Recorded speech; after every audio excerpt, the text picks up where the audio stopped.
warm welcome to a special episode of the Monday Morning Learning Podcast. And warm welcome and good evening to Dr. Sorabh. Sir, how are you today? Hi Ravi, thank you for this opportunity, and I'm just like good as like you and your channel. Thank you. Thank you so much, Dr. Sorabh. So let's look at the kind of themes we are looking at. And Sorabh, I should say you're the first doctor on the Monday Morning Learning Podcast. It's been almost 1.5 years since I've actually started. Never had a professional doctor on my show. So it is a special episode for me as such. Uh, let's look at the themes we are going to go through. It's a special episode, so we have a title Pain to Purpose Redefining Chronic Care in India. And the tagline is Beyond Pills and Procedures Conversations That Heal. In terms of the themes, sort of there are 5 themes from anesthesia to advocacy, the journey of a pain healer. We'll start with a couple of questions there. Then we'll move to the science behind regenerative medicine and designing access clinics, a vision beyond pain relief, your personal journey there. And we look at breaking the silence on chronic pain in India. And the last theme will be on the future of pain care, integrative, intelligent, and impactful. Now, before I go ahead, can you please share with the audience in terms of your background in terms of your degree and what has been your journey so far as a doctor?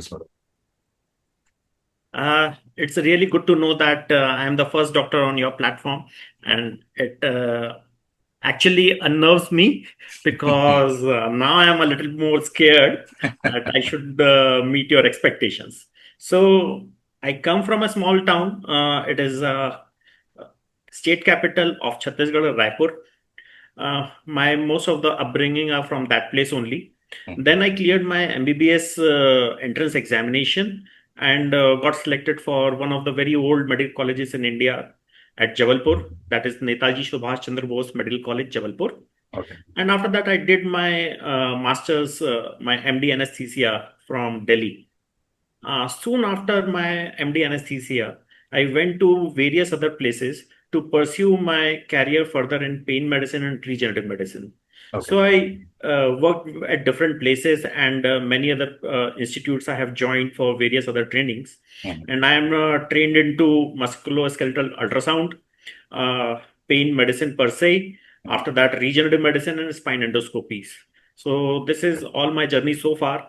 And then in 2020, we formalized our company called as Access Clinics, which is meant or aim to provide top-notch facilities in field of pain medicine and regenerative medicine across country. Great. Great journey, Saurabh. So let's move on to the themes now. The first one, a couple of questions there. What personal or professional moment made you shift from conventional anesthesia to founding a regenerative pain practice? That's number one. And how has your own definition of healing evolved over the years, Saurabh? Wow. I can speak for a whole day on these two topics. Please go ahead. Yeah. Practically shifting my practice from anesthesia to regenerative medicine or pain medicine comes with my personal professional experiences. So as an anesthetist, we have to perform all those anesthesia procedures for patients who are undergoing any surgeries. That includes orthopedic surgeries as well. So during my residency period and my SRships, I have seen many patients are undergoing unnecessary surgeries without exploring any other option of minimally invasive procedures or regenerative medicine. And with vast knowledge coming from my background, I understand that out of these population who are undergoing surgeries, almost 60 to 70% patients can avoid their surgeries for decades together. One particular incident I remember, there was a young lad. He was just around 42 around, and he was posted for a knee replacement surgery. The only indication in his case was knee pain, stiffness, and inability to achieve his goals in terms of high activity scores. Right.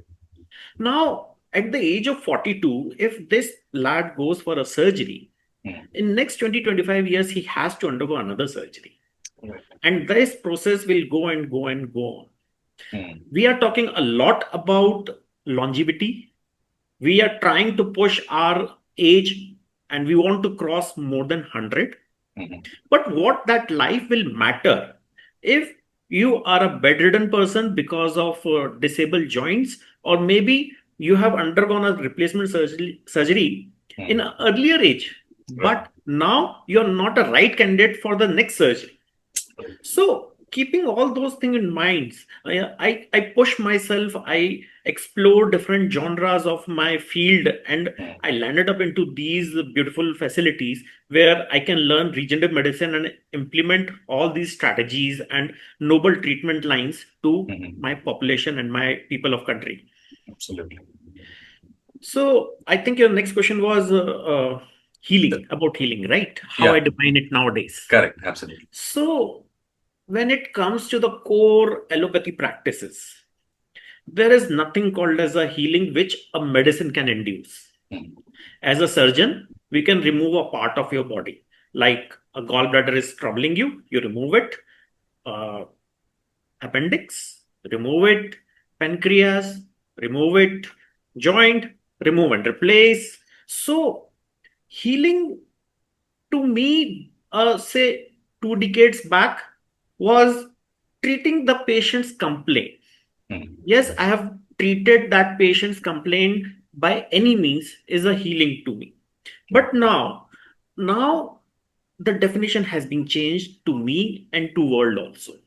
Healing typically needs its emotional balances, social balances, functional balances, and not only physical. We now try to restore all the body functions to back to the normal, and that is something I'll define healing as. Sure. Sure. Absolutely. Absolutely. Thank you. Thank you for that, Saurabh. So, moving to the science behind regenerative medicine, a couple of questions are around. Many still see PRP or stem cell therapy as experimental. How do you balance hope and evidence in such treatments? And could you share one case that highlights how regenerative treatment changed a patient's life trajectory, Saurabh? Okay, so I would just take this levy to understand what regenerative medicine is and how it can change a life of a person. Sure. Okay. So coming to the first dilemma, that it is a established therapy or experimental therapy. So to be very clear, this is not at all a experimental therapy in present scenario. Excellent. Okay. There are more than 1,000 peer-reviewed papers available. There are hundreds of RCTs available, which shows a clear-cut evidence and the benefits behind the regenerative medicine science. Sure. Now, most of the people, they don't understand the capacity of a regenerative medicine. So, for an instance, many of the times, like you all also said, PRP or stem cell therapy, Yeah. right? Those both of them are, yes, they are from the regenerative science itself. But PRP is just a pool of chemicals. It has a limited role in regenerative medicine. Now, if I give this therapy to a person who requires far more advanced treatment protocols, then this is going to fail. Then I could consider that, yes, I am experimenting on my patient. Though there are evidences, there are defined indications for PRP also. Now, when I give this higher thing, that is stem cells, to a person who doesn't require that, again, it comes under experimenting. But if we choose our patients well, if we know how to do, when to do, where to do, how much to do, Yeah. then it is not a experimental science. It is a result driven oriented science, and it delivers exact results what we are looking for. Absolutely. Just to second this opinion, I would like to share my experiences. 2 cases I would like to discuss. Sure. Because of patients' privacy and our oath, I'm not going to declare their name, but these are the two contrast results what we have achieved. So one patient number one, he is a 71-year-old male. CKD, that is, the kidneys are not functioning well, heart not functioning well, diabetic, and now with severe osteoarthritis, and he's not able to get up from his bed. Now, when he approached any orthopedic surgeon, I also agree that the gold standard treatment for this patient should be knee replacement. But because of his own comorbidities, such high grade comorbidities, he is not an ideal candidate for replacement. Rather, he is a very high risk for his replacement surgery.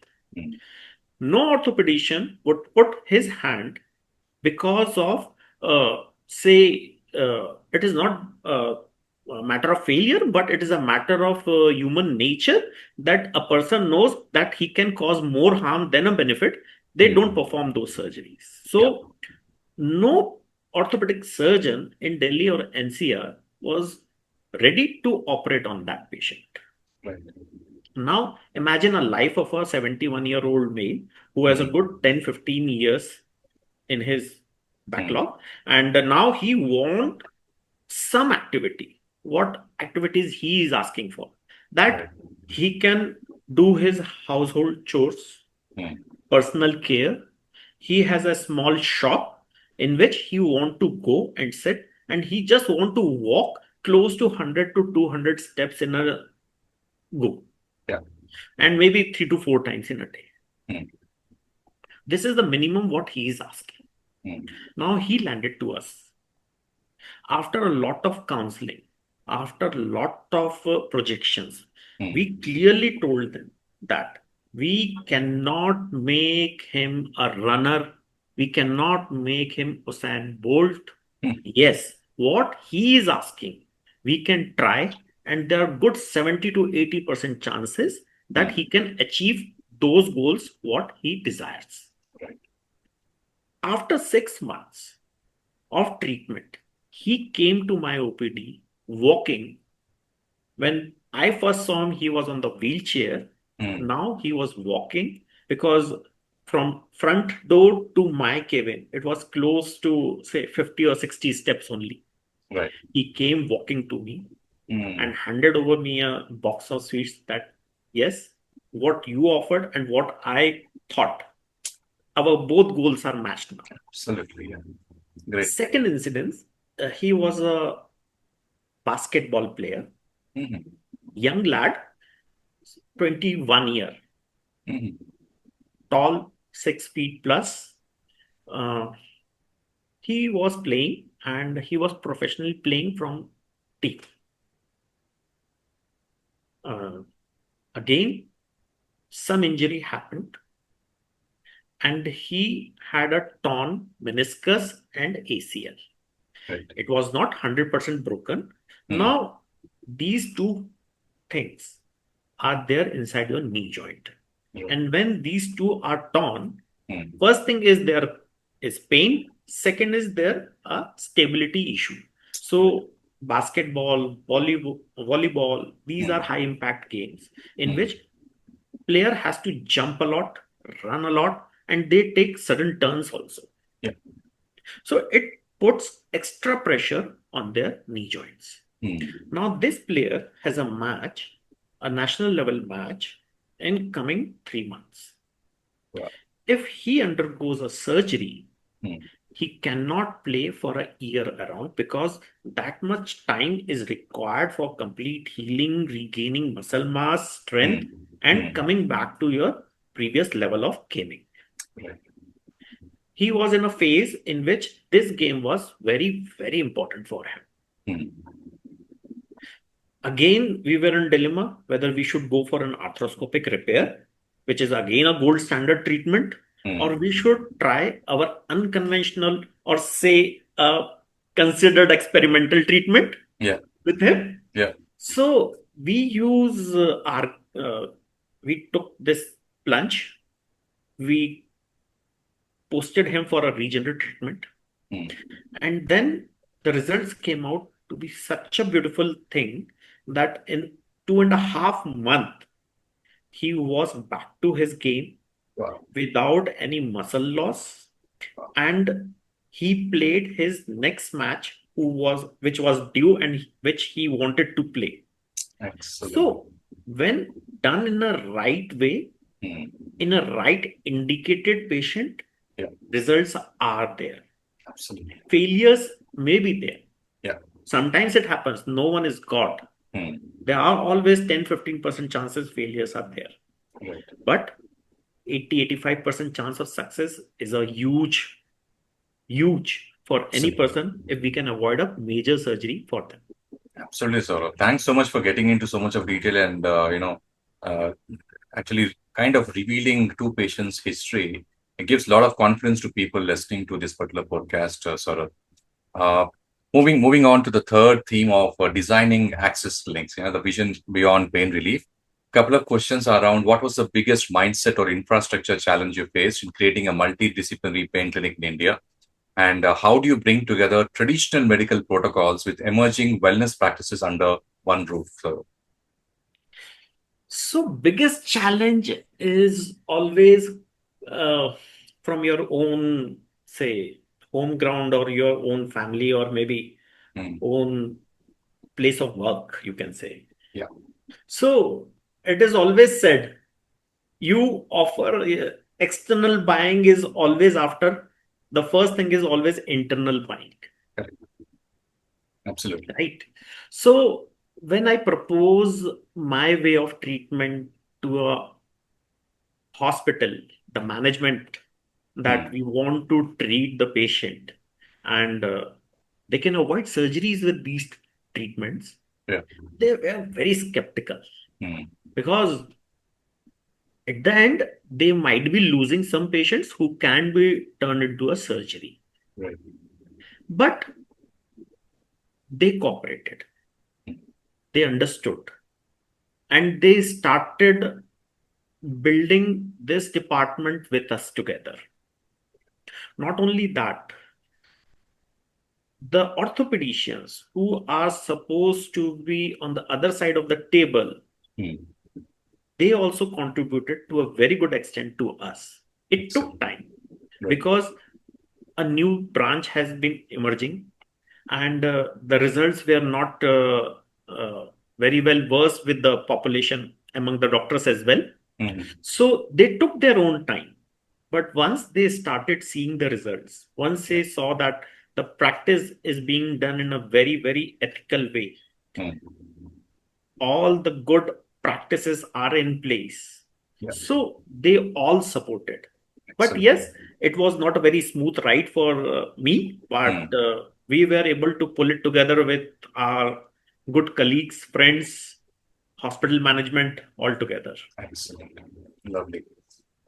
So I think the second question are around how did you bring together traditional medical protocols with emerging wellness practices under one roof? So practically, what it brings me back to my first or second question again, Sure. that in allopathy, most of the times we don't treat a patient holistically. We are more concentrated towards a treatment of a particular disease. For an example, if a patient is having a hypertension, we give them a antihypertensive medications. Uh, a fever, we give them paracetamol or some antipyretic medications, which decreases the fever. Yeah. If there is an infection, we give them antibiotic to. But where we were when 40 years back, Mm, we were more into preventive sciences. right. We were more into holistic sciences. Mm, Even that time, both sciences were living together, thriving together, yeah. surviving together. Over the period of time, maybe because of bad PR or maybe bad influences or maybe over influences, Mm, this medical practice has been shifted from more preventive to more curative ways. right. Now, we know that a doctor who always treat a hypertensive patients always tell them to go back to reduce some weight, tell Mm, their patient, yeah. reduce some weight, go for exercises, Mm, optimize your health. optimize your work-life balance. But when it is done by the patient, things never happens. Right. The only difference nowadays is there are practitioners who were able to combine these two modalities together. Excellent. Okay. So nowadays, when you go into a hospital, a bigger chains as well, they give you a holistic type of plans in which you can opt for a allopathic medication treatment protocols. Apart from that, you can go for a dietary, mind-body relaxations. Even they conduct physiotherapy, yoga, and many other treatment protocols. So what we have done, we have incorporated and we have collaborated with many of the people who are working in similar fields. Right. So we have psychologists, we have nutritionists, we have a good trainer which trains into kinematics, which train into mobility, and also muscle strengthening, conditioning of muscles. Right. And then our role is when added to them. Absolutely. The results are really very good. So it is just mixing, matching, and combining old and new together, putting in a beautiful way to present a patient, and the outcomes are really good equally. Absolutely. Absolutely. Thank you, Saurabh. There. Coming to the breaking the silence on chronic pain in India, why do you think chronic pain remains so poorly understood, even in urban and educated populations? And what cultural narratives around pain do you think need to shift? And how can storytelling or podcast play a role? So during my early learnings, my teachers used to told me that pain is just like a rat in your house. You only come to know that rat is there inside your house when damage has already been done. Yeah. So peculiarity of pain is no one can see it, no one can measure it. Yeah. You don't see blood coming out. Yeah. You don't see any X-ray which can define your pain or any other modality through which you can even confirm that patient is having pain. Yeah. Also, add a salt on this or a cherry on a pie, our interpersonal relationships are changing a lot. Husband don't talk to wife that frequently or freely. Children and parents, they have their own segregated lifestyles. Right. They don't talk much about their other feelings. And when it comes to disease or pain, many of the times the partner or the person who is listening, they correlate that the person has a habit of nagging or creeping. Yeah. So pain is very misunderstood, misinterpreted.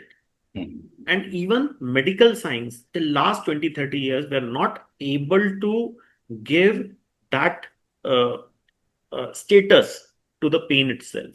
So previously they were used to four vital signs of a person, like heart rate, blood pressure.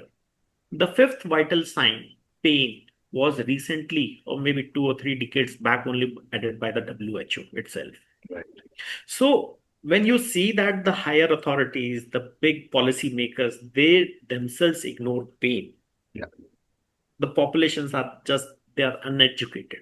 Absolutely. When it comes to educated families also, empathy is a major part which is missing among them. Right. So the person who is in pain, they have a black box phenomena in which they put themselves inside the box and no one can open that thing. Yeah. So it is really, really poorly understood, urban or rural. Pain is something which really needs a lot of understanding to deal with. Absolutely. Absolutely. So the second one is on the cultural narratives, sort of around pain, which needs to shift, and how can storytelling or podcasts like this actually play a role? So one thing I would always like to challenge is our agreement. Mm. For an instance, if a person is going for any surgery, let it be a very small surgery called appendectomy, maybe a gallbladder surgery. Mm. The first thing what we have understood from our patient is दर्द कितना है. The patient said, थोड़ा है, इतना तो चलेगा, इतना तो होना है. Mm. So that tolerance, Yeah. that this small amount of pain is okay, this amount of pain is actually anticipated, and this is a part of your life. Right. This narrative has to be changed. Absolutely. Apart from that, pain is a weakness. Mm. No, pain is not a weakness. Pain is a signal. Right. Pain is your defense mechanism for many things. Okay. Yeah. Culturally, we glorify endurance. Mm. मर्द को दर्द नहीं होता. Yeah. Men don't feel pain. Yeah. होता है. Everyone feels pain, and you have to admit it very graciously. Yes, I am in pain, and Yeah. please help me. You have to ask for that. Absolutely. So through this podcast, I would love to request each and every person who is listening, please raise your voice if you are in pain and seek a proper medical advice, because long standing pain is itself a disease. So don't be in pain, avoid this pain or treat this pain. Absolutely. So thank you. Thank you for that. And the last theme basically is on the future of pain care, integrative, intelligent, and impactful. And the questions around how do you see artificial intelligence, wearables, and data analytics transforming chronic pain treatment in the next decade? And what advice would you give young doctors who wish to innovate in niche areas like interventional pain care? So I personally believe AI is a tool and it is not an enemy. Yeah. Presently, there are many hypes going on. AI will destroy all the jobs. AI will take over humanity. AI will take over each and everything. Mhm. But I feel AI is a bigger tool, a better tool to solve bigger issues. And one of the most biggest issue is pain. Just to add to my point, if we combine diabetes, cardiac diseases, cancer Mhm. all together, Yeah. the number of pain patients are more than them. So we are using so much of, say, technology in treating these three, Yeah. and we are leaving the bigger demon outside, Right. playing run amok, going run amok actually. Absolutely. Yeah. So with more AI, wearable, and data analytics, Mhm. we can harness to a very deeper extent in which how the pain pathways are working, Mhm. how a medicine is working on a particular, say, receptors, Yeah. how sleep, heart rate, and other activities are affected by pain. Mhm. Uh, what are the major concerns which are required? So, I just want to make it clear in a next sentence Sure. that many of the times a person who is having a knee pain, they have a small back pain issue also. Right. A person is who is having a back pain, they may also have a knee pain. And the incidence of having one and each other together in a one patient is close to 80 to 90%. Now, once you correct the main pathology, the other Mhm. pathology gets better by itself in next 2 to 3 months. Now, with all the integration of AI, wearables, integrating all the data into analytics, coming out with the wonderful hypothesis and correlations, Mhm. we can easily target which is the more prominent area which need to be treated. Right. That happens almost close to 10% in my practice. The patient comes that, sir, I'm having a knee pain, and it turned out to be pain coming from the back, Right. and they need to be operated for back. or maybe some other procedures or regenerative procedures, or maybe some pain procedures in the back, and then they only qualify for their knee treatment. Right. So AI, wearables, data analytics, and technology, these can improve our life drastically. Absolutely. Not only longevity, Mm. but a better life, better health altogether. Absolutely. Now, coming to the advice to the new doctors. So,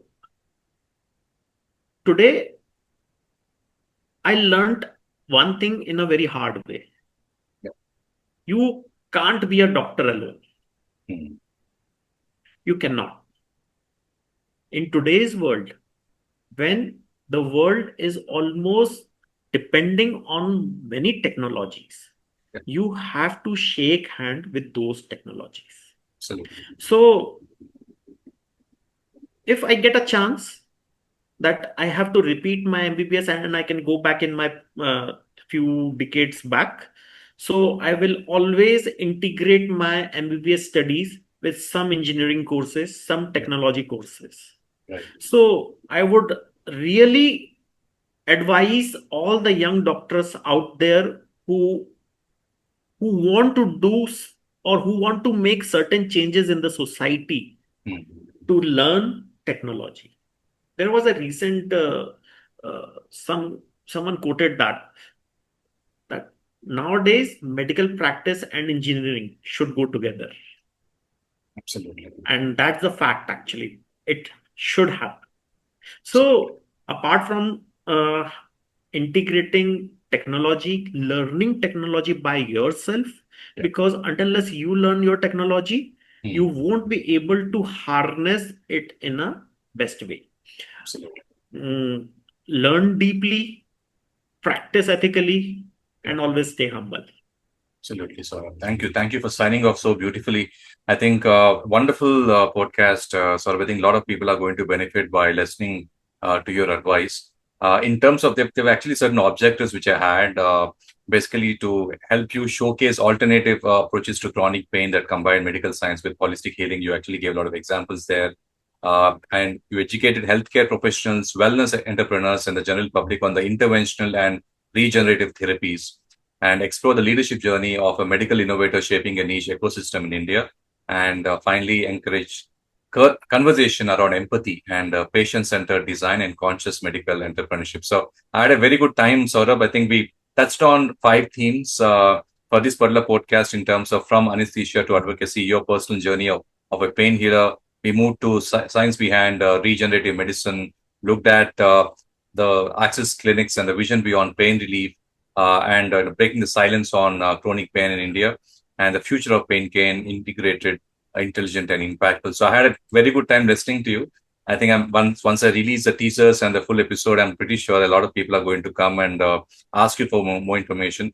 Uh, Maybe down the lane, 6 months or 9 months from now on, I'll pull you in once again with a specific kind of topic, Saurabh, and depending on your time, let's do another podcast for sure. For Uh, sure.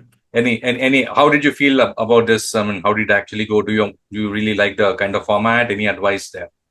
No, no, this was very well curated, and you asked me something which is more practical and more informative for the public. Sure. And I really appreciate your efforts, and thank you for giving me this platform so that I can reach to the public, to which actually I was not aware of that they might require these kind of insights. Absolutely. And really thankful for your curated episode. Thank Sure, you very sure. much. Thank you. Thank you, Saurabh. We'll meet again. Thank you so much for your For time. sure. Thank you.